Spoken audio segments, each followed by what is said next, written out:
All right, so we are doing section 6.10 today, properties of logs.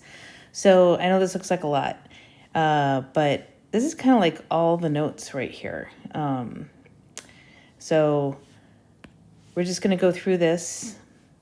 We have 3 basic properties of logs, but then there is a change of base formula and then just something else about logs of some special bases. I'm going to prove these properties to you, including the change of base formula, and then we'll get into examples. So if you want to pause the screen, you can write all these down. I'm going to explain them right now, but it'll make more sense as we go through examples. So there is a product property of logs, and that says if you are taking the log of a product, you can expand it into 2 separate logs with an addition sign. So notice the product was x times y. Well, x is the argument of one log, y is the argument of another log with a plus sign in between. And very similarly, we have the quotient property of logs, which if there's division in the argument, then you can separate into 2 separate logs using a subtraction sign. These 2 logs, and actually this one too, but they're coming from the properties of exponents. Remember, logs are exponents. So when you're multiplying with the same base, you add the exponents. When you divide with the same base, you subtract the exponents. And when you have an exponent raised to another exponent, you multiply them, which is what's going on here. So if you have an exponent on the entire argument, and that's the key, it has to be on the entire argument. But if that exponent is on the entire argument, you can move that exponent out in front and multiply the log by that exponent. So that's what these 3 properties say. And like I said, we'll go through the proofs and I'll also show you examples using them. There is a property called the change of base formula. I'm going to bring it up today, but you actually won't have this on your homework at all. But the change of base formula says if you have a log of one base and you want to change it for whatever reason into any other base, you can. Notice this is a log base b, and I just changed it into an expression using a log of a whole brand new base, c. The argument goes in the argument in the numerator, and the original base is now the argument in the denominator. And like I said, this isn't on your homework. We'll bring this up again, but one common use of the change of base formula is if you have a calculator that can't do something like log of base 2, but we've seen that our calculators can do log of base 10, you can change it to a log of base 10 and evaluate it that way. It's also used in other things too. There'll be some times in calculus you'll use it, but it does what it says. It takes a log expression of one base and changes it into other bases. And then just a reminder that, remember, we had common logs. That was when you had a base 10. So if you have a log of base 10, you can rewrite that and not use the base at all. But there actually is another base. And again, I'm just going to kind of bring it up today. This will make a brief appearance on your homework, but all you have to know is the notation. You don't have to really know anything else today. So there is a number, just like we have pi. Pi is a letter. It's a Greek letter, but we use it to represent a constant. It's about 3.14. Well, E is a constant in math also. It's a very famous constant. It's called the natural base. And E, the value of E is about 2.718.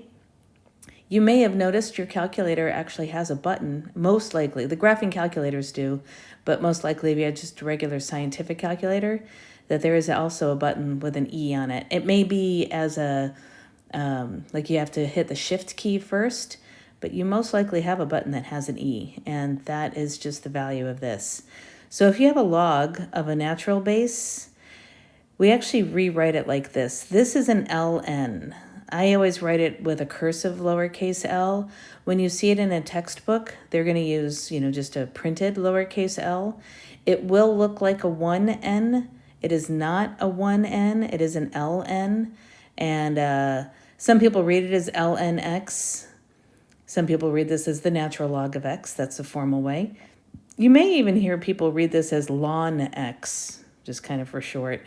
But all of this means when you see ln, instead of log like we're used to seeing, this is just a log of base E.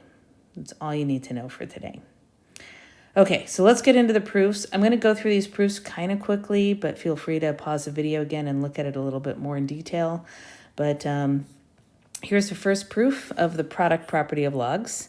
So you start off by saying A is equal to log base C of M, B is equal to log base C of N. So we're just going to make these definitions for A and B.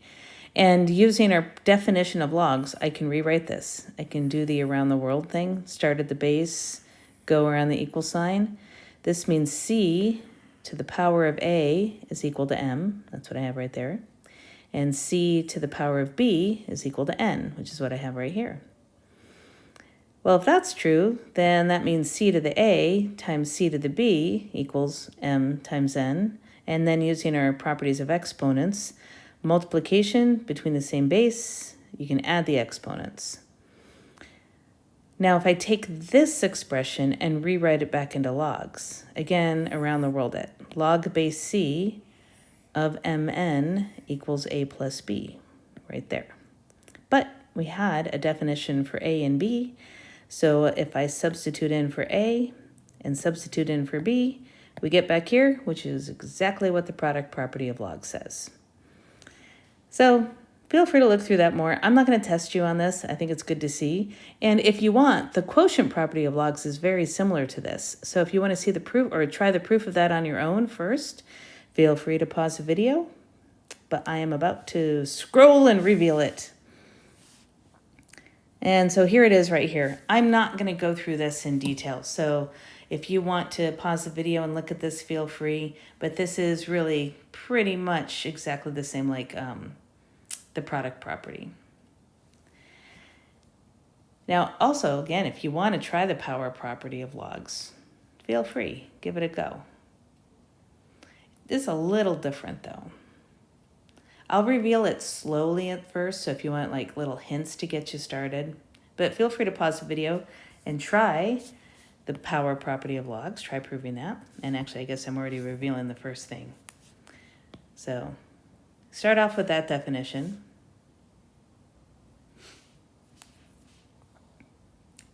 Rewrite in exponential form. You get that.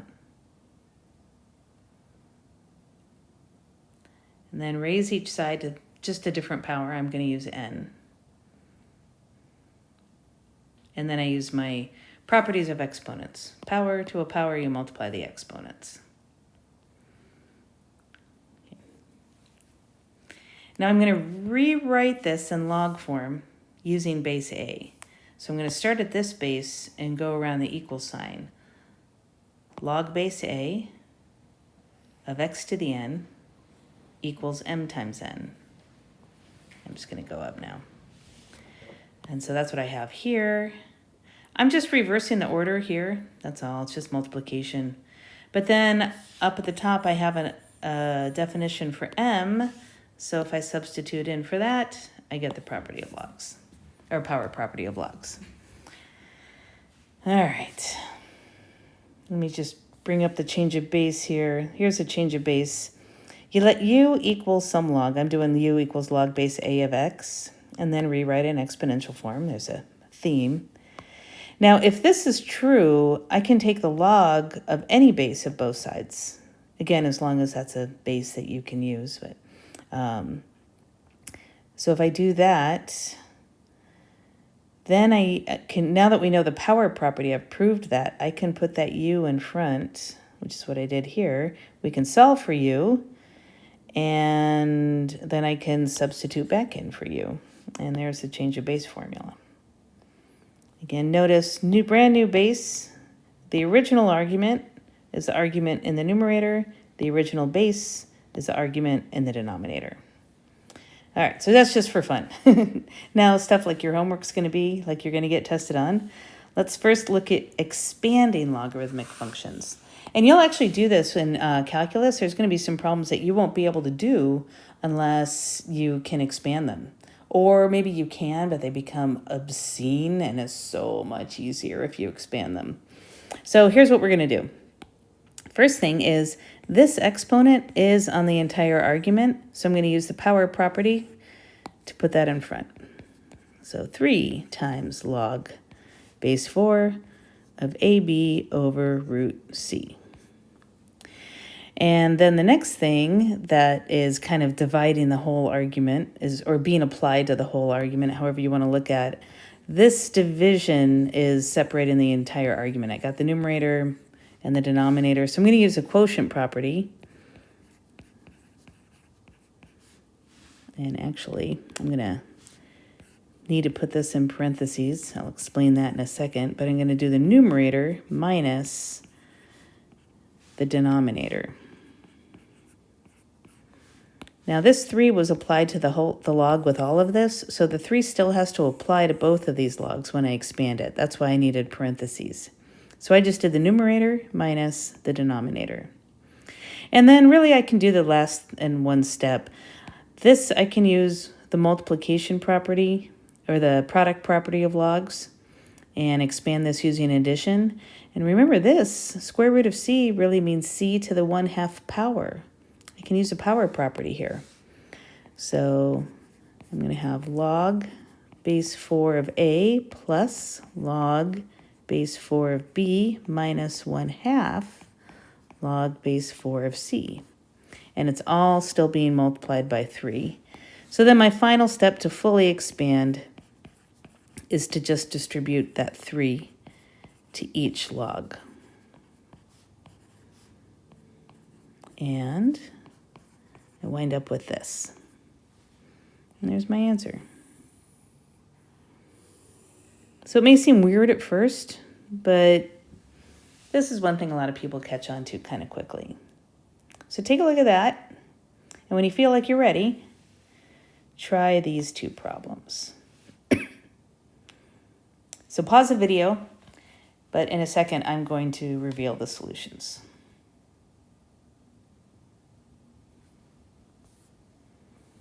Okay, and here they are. The first one was pretty easy. I did want to point out, though, with this one, the 7 is not on the entire argument, so I can't pull the 7 out first. I have to wait until that exponent is on the entire argument. But I do have multiplication, so I can split it up into multiple logs using addition. And then now the 7 is on the entire argument, so now the 7 can come and multiply by this last log. And that's the first one. And then the second one, there's that natural log. This is how it's going to show up in your homework. You're just going to end up having to expand something with a natural log, maybe. So don't let this bother you. This is just a log base E. So notice I just kept bringing it down. I didn't really do anything with it. It's all about the argument. And so there is division separating the argument. Again, I have a 1/3 exponent in the numerator, but it's not on the entire argument. And I have an exponent of 2 in the denominator, but it's not on the entire argument. So I can't bring them out yet. I first have to expand using subtraction, and then these exponents apply to the argument. So I can go ahead and move them out in front and multiply by them. All right, so that's one thing you can do with logs. Then you can kind of do the same thing backwards. If you start with something expanded, you can condense it down to a single log. And we'll actually use this trick this year for helping us solve equations later on. So first thing to notice, if you have any coefficients in front of your logs, make them exponents of the argument. So I'm going to make this second argument, say m squared, and this third argument, and it's your choice. You can do n to the power of 1/2. You can do the square root of n. There's no rule that says you have to write it one way or the other.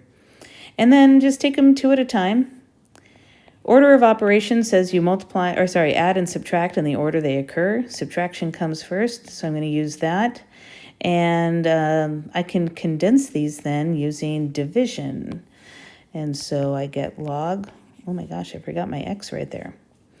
I can do log base 4 of x over m squared. And then now I've got addition between 2 logs with the same base. So we can condense them with multiplication. So it's going to be x over m squared times the square root of n, but I can just write that as x root n over m squared. And there we go. One thing I want you to notice, condensing actually is pretty quick and easy because you're always going to have this same situation because we can actually speed this process up. The first thing you want to do though, any coefficients, definitely move them as exponents. But once you get here, take a look at what happened. Any log that was positive, those arguments got multiplied in the numerator, and any negative log, those arguments get multiplied in the denominator. So it's actually okay with me if you go from this second line down to the final answer. And if you're not sure what I mean, think about it. But try this one and you'll get an idea of what I was talking about, I think. Hopefully. I'm going to go ahead and try to have these both on the same screen for you. So again, any positive logs, after you move coefficients as exponents, any positive logs, those arguments multiply in the numerator. Any negative logs, those arguments get multiplied in the denominator. So let's see if that will help you speed up this one. And I will reveal the answer in a moment.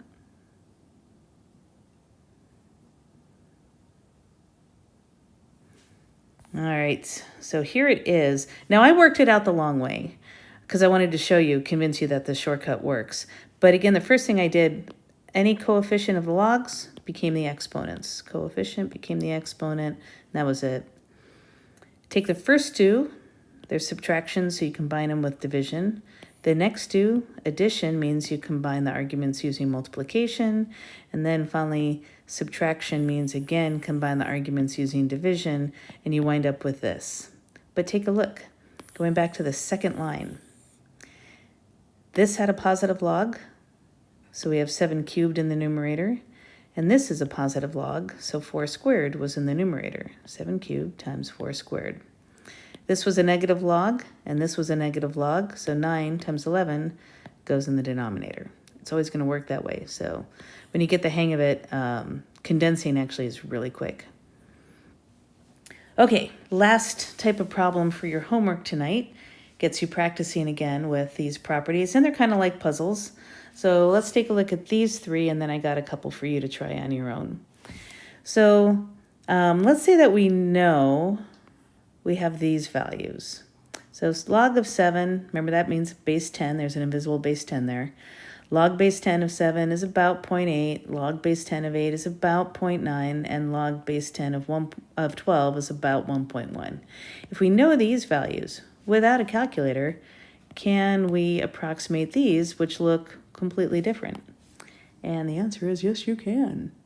What you want to do is we're going to use the properties of logs, and the properties of logs involve products, quotients, and powers.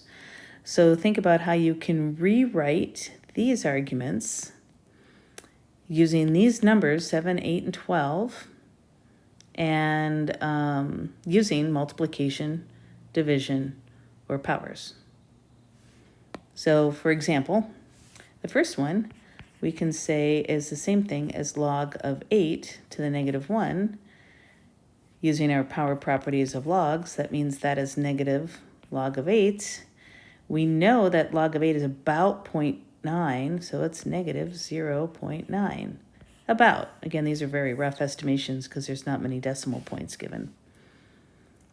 So 56 is the same thing as 7 times 8.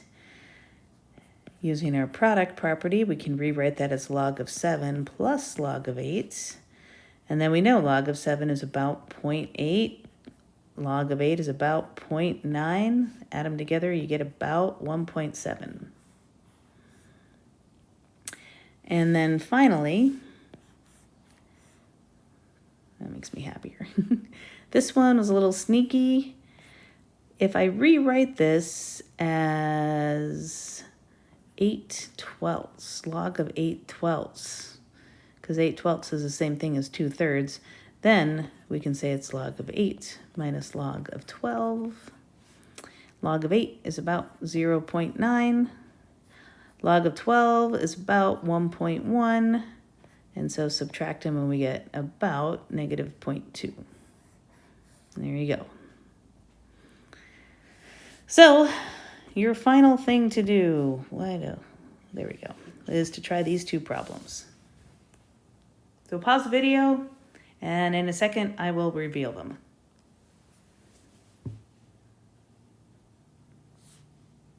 All right, the first one was a little sneaky because I involved 10, which wasn't one of the ones I gave you, but remember, we do have a base of 10, so we actually know the log of 10, log base 10 of 10 is 1. 10 to the first power is 10. And then I gave you log of 12 was 1.1, so it's about 2.1. And then this one's kind of weird. It's kind of funky how it turned out. So 21 halves is the same thing as 3 halves times 7. And doing the same kind of trick I did above, 3 halves is the same thing as 12/8. And so then I expanded it, but when I go ahead and work it out using the numbers that were given, I get 1. Now, the thing is, remember, this is an approximation. It's not exactly. The base is 10. 10 to the first power would be 10. And this argument is kind of close-ish to 10. I mean, I guess it depends how close you think close is. If you actually work it out on a calculator, you do get this value. So it is kind of close to 1. But yeah, it seemed a little weird to get 1, but it's because these are very raw approximations. All right, there it is. And have fun with your homework. And I'll see you guys Tuesday or Wednesday. See you later. Bye.